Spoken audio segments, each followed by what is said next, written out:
अच्छा, अब तक मैंने सिखाया था कि देखो यहाँ पे हम बात करें जब मार्जिनल अपॉर्चुनिटी कॉस्ट की, तो उससे पहले हमने करा था यहाँ पे पीपीसी, यानी कि प्रोडक्शन पॉसिबिलिटी फ्रंटियर, जिसमें क्या होता है कि इस तरह की डायग्राम बनती है जहाँ हम यहाँ इस एरिया में जो अगर आपको एक रिसोर्स दिया है, रिसोर्स इज फुली यूटिलाइज्ड हो, ये असम्पशन के साथ है, और टेक्नोलॉजी जो है वो भी अच्छी तरह से है, और वो एक मतलब इफेक्टिव है कि उसको चेंज करने की ज़रूरत नहीं है। ठीक है, तो यहाँ पे आप कितनी प्रोडक्शन कर सकते हो वो बताया गया था। ठीक है, उसके साथ साथ आपको ये बताया था कि एक जो गुड है वो कितना सेक्रीफाइस करिए, नीचे आ रहा है जो ये कर्व है।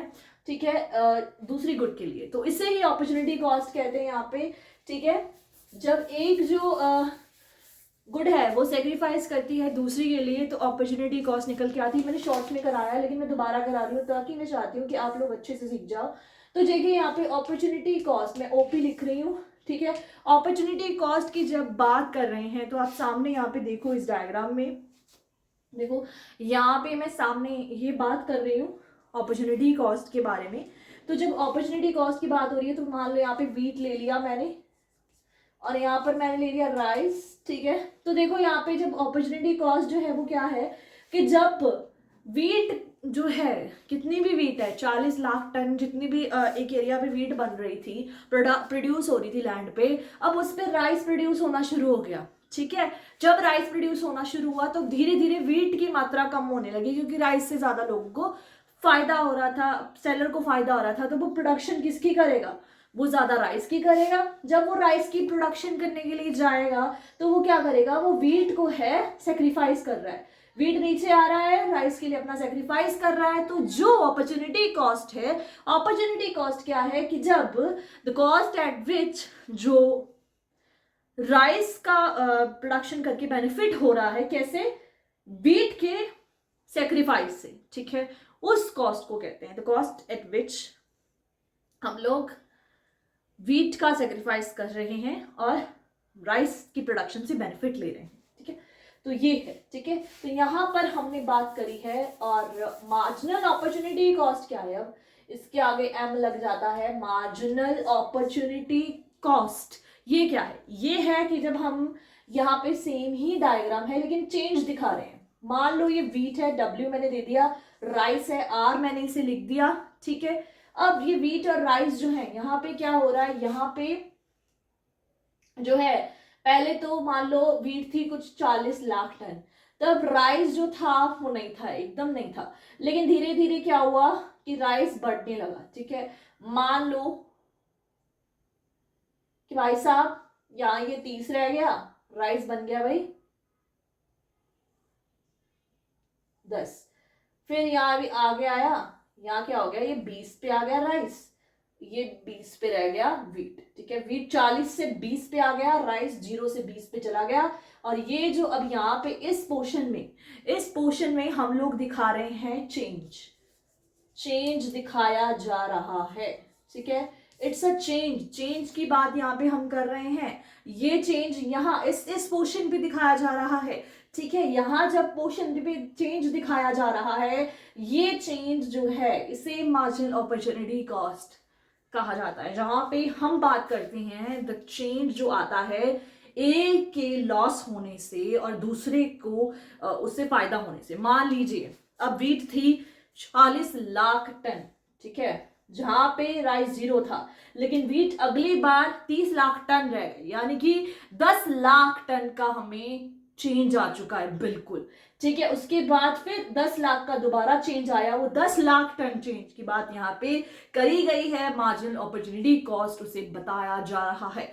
ठीक है, वो कॉस्ट जिसमें कि हम चेंज दिखा रहे हैं। ठीक है, मार्जिनल अपॉर्चुनिटी को, मार्जिनल का मतलब ही चेंज होता है, स्मॉल चेंज जो आता है, धीरे धीरे करके जब चेंज हो रहा है उसकी बात हम यहाँ पे कर रहे हैं। ठीक है, हर बार चेंज आ रहा है, हर बार। ठीक है, पहले 10 का आया, फिर 10 का आया, हो सकता है आगे सीधा 20 का आ जाए, बिल्कुल ही वेट 0 हो जाए, राइस ही उगाने शुरू कर दे प्रोड्यूसर। ठीक है, तो बिल्कुल ही ये हो जाएगा, जिसपे उसे फायदा मिलेगा वो वही उगाएगा, क्योंकि मैंने बताया था कि प्रोड्यूसर अपना प्रॉफिट देखता है। ठीक है, ये बात क्लियर होगी दिमाग में।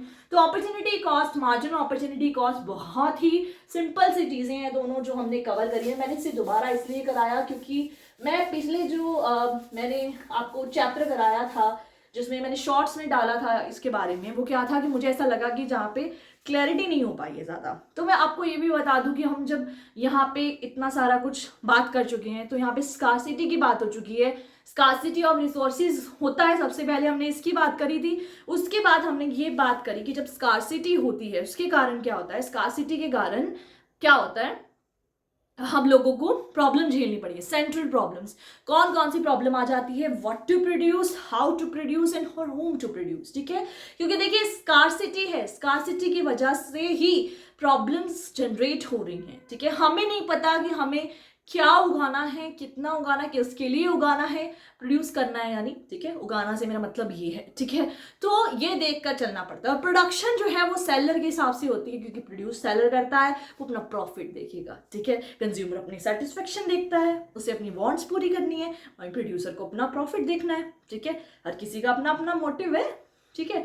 तो यहाँ पे इकोनॉमी जो है उसी तरीके से चल रही है, और उसमें हमें सेंट्रल प्रॉब्लम्स को इस तरह से रखना है, इस तरह से सॉल्व करके चलना है, जहाँ पे जब भी कोई प्रोडक्शन हो, जिस चीज़ के लिए भी हो, जिसको भी बांटी जाए, वो स्कार्सिटी ऑफ रिसोर्सेज की प्रॉब्लम को दिमाग में रखते हुए करी जाए, ठीक है। उसके लिए इकोनॉमिक्स को 3 भागों में बांटा गया है, इकोनॉमी को, सेंट्रली प्लान, मिक्स्ड इकोनॉमी और फ्री मार्केट इकोनॉमी, ठीक है। जहाँ पे हर तरह की गुड्स की प्रोडक्शन हो रही है, हर किसी के हिसाब से हो रही है, सोशल वेलफेयर भी हो रहा है, सेटिस्फाई भी करा जा रहा है कंज्यूमर की वांट्स को, प्रोडक्शन में प्रोड्यूसर अपना प्रॉफिट भी देख रहा है, और कहीं ना कहीं क्या हो रहा है जो है कि सोशल वेलफेयर मोटिव भी रखा जा रहा है। तो हर चीज को यहाँ पे देख के चला जा रहा है।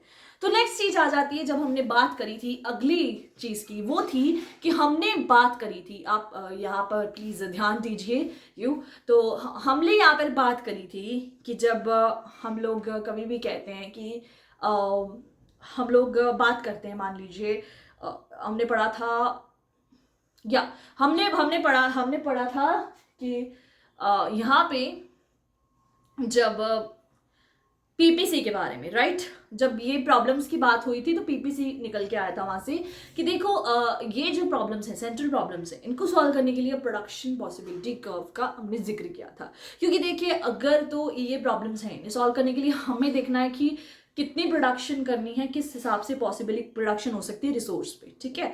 तो व्हीट और राइस की हमने एग्जांपल ली थी यहाँ पे, ठीक है। बाइक कार की हमने अपॉर्चुनिटी कॉस्ट में एग्जांपल ली थी, ठीक है। इस तरह से हमने एग्जांपल्स लेते हुए जिक्र किया था कि प्रोडक्शन पॉसिबिलिटी कर्व, जिसे प्रोडक्शन पॉसिबिलिटी फ्रंटियर भी कहा जाता है, ठीक है। तो उसके बाद हमने फिर अपॉर्चुनिटी कॉस्ट की बात करी, जो कि फिर पीपीसी के बाद से निकल के आया, और हमने पीपीसी में शिफ्ट की भी बात करी थी, रोटेशन भी हो रही है उसकी बात भी करी थी, जहाँ पे टेक्नोलॉजी अगर चेंज हो रही है, मानो ना मानो, ठीक है, रिसोर्सेज जो हैं अगर वो बढ़ रहे हैं तो क्या होता है, ये भी हमने देखा था। कम हो रहे हैं क्या होता है, टेक्नोलॉजी अगर किसी व्हीट के लिए चेंज हो रही है, टेक्नोलॉजी राइस के लिए चेंज हो रही है तो क्या हो रहा है, ये भी हमने पढ़ा था। उसके साथ साथ अब हमने मार्जिनल अपॉर्चुनिटी कॉस्ट की भी बात करी, एंड दैट्स इट। ये था आज के चैप्टर में पूरा का पूरा, मैंने आपको माइक्रो का जो भी ये स्कार्सिटी ऑफ रिसोर्सेज रिलेटेड सारी जो टॉपिक्स थे मैंने कवर कर दिए हैं। इसके अलावा अभी बाकी है positive economics, negative normative economics, sorry.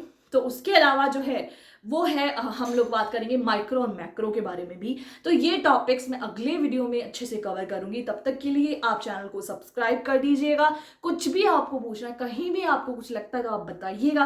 बाकी हम इस पे जो एग्जाम पेपर के हिसाब से वो भी स्टडी करेंगे, ठीक है। स्पेशली फॉर क्लास 11 के टॉपिक्स मैंने ये देखे हैं जो हैं, ठीक है, उस हिसाब से मैं आपको करा रही हूँ। तो आपको जो भी लगता है आप मुझसे पूछिएगा। थैंक यू सो मच इस रील को, इस वीडियो को सुनने के लिए।